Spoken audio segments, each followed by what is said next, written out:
10 ఏళ్లలో పాలమూరు రంగారెడ్డి పూర్తి చేసిన, కల్వకుర్తి పూర్తి చేసిన, భీమా నెట్టంపాడు కోయిల్ సాగర్ రాజోలి బండ పూర్తి చేసి ఉంటే, తుమ్మిళ్ళ ప్రాజెక్టును పూర్తి చేసి ఉంటే ఇవాళ ఆంధ్రప్రదేశ్ మనకు అభ్యంతరం పెట్టకపోయి ఉండే. 10 ఏళ్లలో నువ్వు ప్రాజెక్టులు పూర్తి చేయలేదు, పాలమూరును పడావు పెట్టినావు కాబట్టి ఇవాళ మా ప్రాంతం ఎడారిగా మారింది.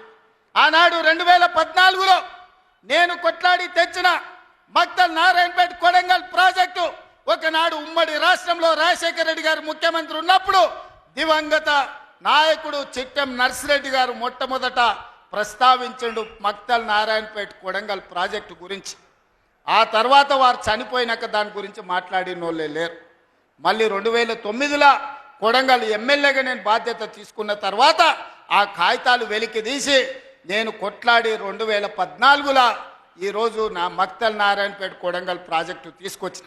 ఆనాడు 1500 కోట్ల రూపాయలు. మేము మా పిల్లలతో సంతోషంగా ఉంటున్నాం అంటే దానికి కారణం Neo fresh touch floor cleaner. Neo fresh touch floor cleaner క్రిముల బారి నుంచి మనల్ని రక్షిస్తుంది మరియు మంచి సువాసన కూడా ఇస్తుంది. అయితే మీరు కూడా మీ కుటుంబంతో సంతోషంగా గడపాలనుకుంటున్నారా?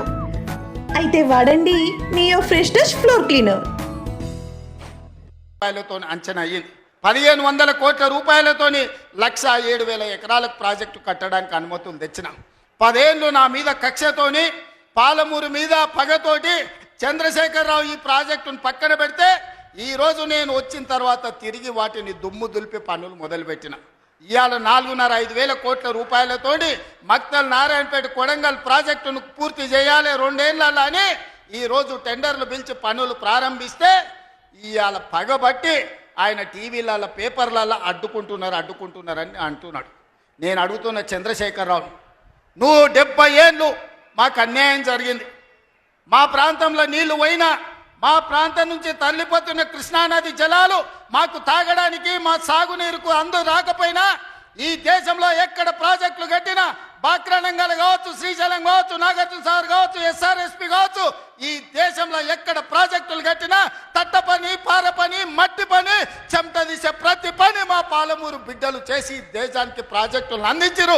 ఇవాళ ఈ దేశంలో పంట పండుతుంది అంటే మా పాలమూరు బిడ్డల స్వేదం ఉంది, మా రక్తం ఉంది, మా కష్టం ఉంది.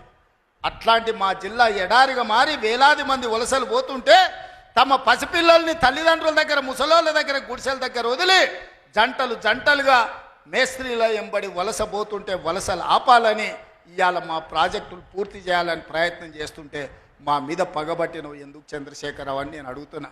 ఏం అన్యాయం చేసినాం నీకు చంద్రశేఖరరావు? మేము నిన్ను మా పార్లమెంట్ సభ్యుడిగా ఎన్నుకోవడం మేము చేసిన అన్యాయమా? నీ పార్టీకి పోయినసారి 13 సీట్లు ఇవ్వడం మేము చేసిన అన్యాయమా? ఏం అన్యాయం చేసినామని ఇవాళ మా జిల్లాల ప్రాజెక్టులను అంటుకుంటున్నాం. ఈ 10 ఏళ్లలో నువ్వు పాలమూరు రంగారెడ్డి ఎత్తిపోతలు పూర్తి చేసి ఉంటే ఇవాళ చంద్రబాబు నాయుడుతో పంచాయతీ ఎందుకు వస్తుండే?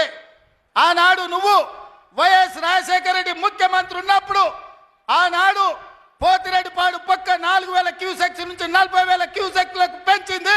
రాజశేఖర రెడ్డి గారికి ఊడిగం చేసింది. రాజశేఖర రెడ్డి చెప్పులు మోసి కృష్ణానది జలాలను రాయలసీమకు తరలించడానికి అనుమతించింది సన్నాసివి నువ్వు కాదా చంద్రశేఖరరావు? ఆనాడు నువ్వు ఊడిగం చేసి రాజశేఖర రెడ్డి పోతిరెడ్డిపాడు ద్వారా నీళ్లు తరలించకపోయాడు కృష్ణానది జలాలు. మళ్ళీ ఆయన కొడుకు జగన్మోహన్ రెడ్డి ముఖ్యమంత్రి అయిన తర్వాత ఇదే ప్రగతి భవన్, ప్రజల స్వేదంతో నిర్మించిన ప్రగతి భవన్ అధికారిక కార్యాలయానికి వైఎస్ కొడుకు జగన్మోహన్ రెడ్డిని పిలిపించి పంచభక్ష ప్రమాణాలు పెట్టి 6 గంటలు చర్చించి రాయలసీమ ఎత్తిపోతల పథకం రచించింది నువ్వు కాదా? ఇది ద్రోహం కాదా? ఆనాడు రాజశేఖర రెడ్డితో కలిసి పోతిరెడ్డిపాడు ద్వారా కృష్ణానది జలాలను సీమకు తరలించకపోతుంటే హారతిచ్చింది నువ్వు కాదా? ఆనాడు మంత్రివర్గంలో నీ మంత్రులు లేరా? హరీష్ రావు గారు ఆ మంత్రివర్గంలో మంత్రి కాదా అని నేను ఇవాళ అడుగుతున్నా. అదే కాదు, జగన్మోహన్ రెడ్డి గారు ముఖ్యమంత్రి ఉన్నప్పుడు ఏ నీళ్ల కోసం తెలంగాణ రాష్ట్రం తెచ్చుకున్నామో, ఏ నీళ్ల కోసం శ్రీకాంతాచారి లాంటి యువకులు, నూనూగు మిసాల యువకులు ఆత్మ బలిదానాలు చేసుకున్నారు. ఆ బలిదానాలతో సాధించుకున్న తెలంగాణలో కృష్ణానది జలాలు రంగారెడ్డి, మహబూబ్ నగర్, అదేవిధంగా నల్గొండ, ఖమ్మం జిల్లాలకు ప్రాజెక్టులకు, భూములకు పారాల్సిన నీళ్లు రాయలసీమ జిల్లాలకు తరలించకపోతుంటే రాయలసీమ లిఫ్ట్ ఇరిగేషను, అదేవిధంగా ముచ్చుమర్రి లిఫ్ట్ ఇరిగేషన్ నిర్మించుకుంటుంటే ఒక్క రోజైనా నువ్వు అడ్డుకున్నావా? వీరతిలకం దిద్ది జగన్మోహన్ రెడ్డికి పంచభక్ష ప్రమాణాలు పెట్టింది నువ్వు కాదా?